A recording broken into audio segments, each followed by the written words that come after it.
ये है class 8th की इंग्लिश की बुक न्यू जेम रत्ना सागर इंग्लिश।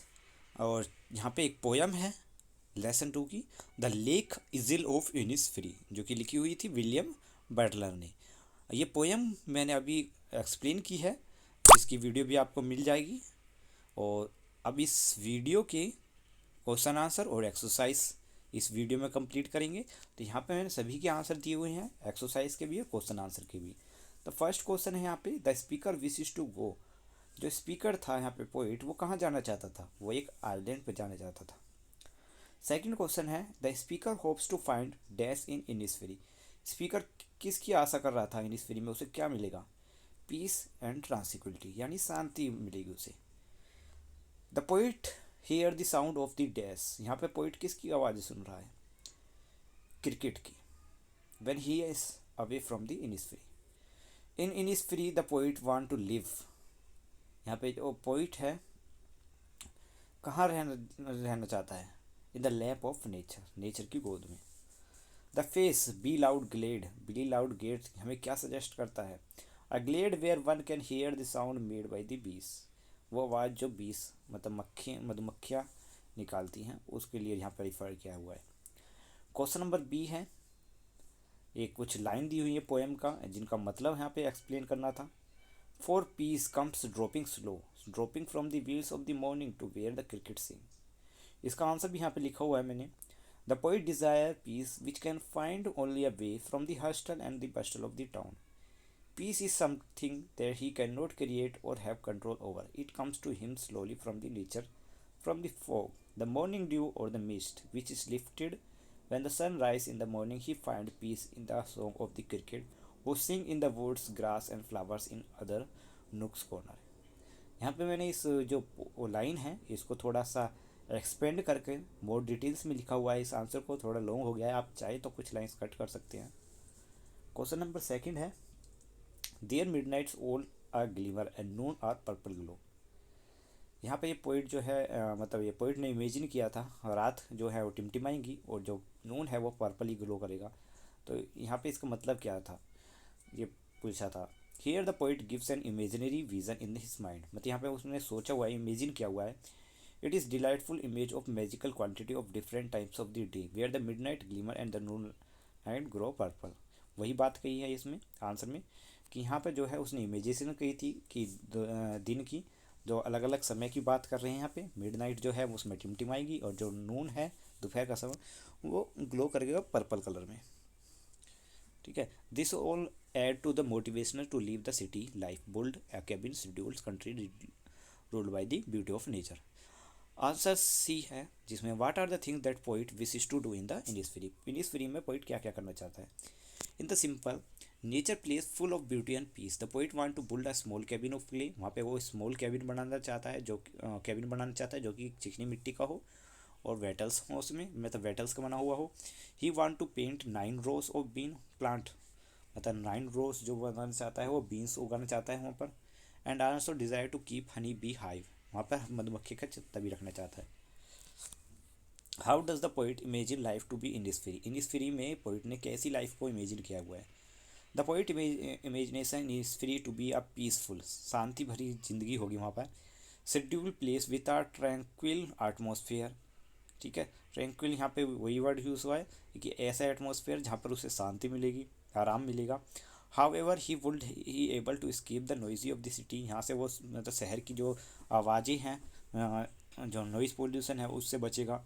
और बर्ड्स की यहाँ पे आवाज़ें सुनेगा, बर्ड्स की या फिर क्रिकेट्स की इनकी आवाज़ें सुनेगा।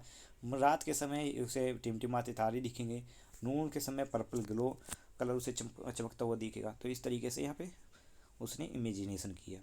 Y does the poet want to go to Innisfree. वो इनिसफ्री क्यों जाना चाहता है? क्योंकि वो इस स्ट्रेसफुली सिटी से बचना चाहता है, जहाँ पर उसे हमेशा स्ट्रेस रहता है, चिंता रहती है, टेंशन रहती है। इन सभी से बचकर वो एक आइलैंड जाना चाहता है जो कि बहुत सुंदर हो और जहाँ पर उसे शांति मिले। ठीक है, तो यहाँ पे मैंने पूरा जो आंसर है उसको एक्सप्लेन करके लिखा हुआ है। क्वेश्चन नंबर 4 है, how can we say that the isle of Innisfree has a deep influence on the poet's mind and heart. यहाँ पे पूछ रहे हैं कि हम कैसे कह सकते हैं कि ये जो पोएम है इसिल ऑफ इनिसफ्री, ये पोइट के पोइट की जो माइंड है उसको इन्फ्लुएंस करती है या फिर उसके दिल को। इसका आंसर भी यहाँ पे लिखा हुआ है, we know the mizzle of Innisfree has a deep influence on the poet mind so that he constantly remind of the sound of lapping of water. तो पूरा आंसर लिखा हुआ है, यहाँ पे देख लीजिएगा आप।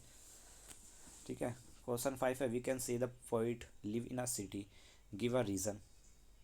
हम कैसे कह सकते हैं कि पोइट जो है सिटी में रहता है। Yes, we can say the poet live in a city because he say while I was standing on the road on the pavement grey which refers to the concrete path of the city. D part है, उसमें भी कुछ questions दिए हुए हैं। यहाँ questions के answer भी मैंने सभी के लिखे हुए हैं। ठीक है, यहाँ से आप देख कर इनको लिख सकते हैं। फर्स्ट क्वेश्चन है। सेकंड क्वेश्चन के आंसर यहाँ पे दिए हुए हैं। दो क्वेश्चन है इसमें, बी ए पार्ट और बी पार्ट, उनके भी लिखे हुए हैं। सी पार्ट ये रहा आपका, which colour suggest his this concept. Question number third यहाँ पे है, will the poet be happy satisfy if he permanently win the isle of Innisfree. क्या जो पोइट है वो हमेशा खुश रहेगा, सेटिस्फाई रहेगा अगर वो परमानेंटली यहाँ पर रह जाए। ठीक है, तो इसका भी यहाँ पे मैं पूरा आंसर लिखा हुआ है, थोड़ा लॉन्ग है। ठीक है, अगर आपको कुछ लाइन अलग करनी है इसमें से छोटा करना है तो कुछ लाइन भी काट सकते हैं। नेक्स्ट है वर्ड स्टडी में ई पार्ट, राइमिंग क्या है इसकी पोइम की, तो a b c d e f, ये इसकी राइमिंग है। ठीक है, identify another metaphor in the poem, peace comes dropping slow moon a purple glow. Punctuation marks लगाने हैं, फुल स्टॉप लगानी है, जहाँ पे एरर है वो गलतियाँ ढूंढनी है। ये पैराग्राफ दिया हुआ है तो इसका आंसर भी यहाँ पे सभी सही मार्क लगाकर फुल स्टॉप सभी के कुछ वर्ड्स को ठीक करके यहाँ पे पूरे पैराग्राफ को रीराइट किया हुआ है। यहाँ पे देख लेना इस आंसर को, जो आपको मिस्टेक लगे उन्हें मतलब मिस्टेक दिख रही है पैराग्राफ में, उनको चेंज कर लीजिएगा यहाँ पे। नेक्स्ट है ग्रामर स्टडी। यहाँ पे underline the depend close and circle the independent close in each sentence. ठीक है, और सॉरी मैंने यहाँ पे लाइन नहीं बनाई है, थोड़ा मिस्टेक है गया, पीडीएफ थी ना, लाइन नहीं बना हुआ है, सॉरी। चलो इसको छोड़ो। नेक्स्ट है यहाँ पे सबऑर्डिनेट क्लोज जो हैं उनको यूज़ करके सेंटेंस बनानी है न्यू, तो ये भी इनके आंसर दे दिए हैं यहाँ पर।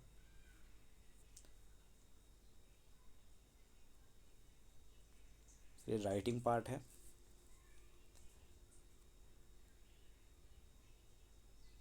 ठीक है, यहाँ पे एक पैराग्राफ लिखना था पूरे क्वेश्चन को पढ़कर, तो ये पूरा पैराग्राफ भी यहाँ पे लिखा हुआ है मैंने।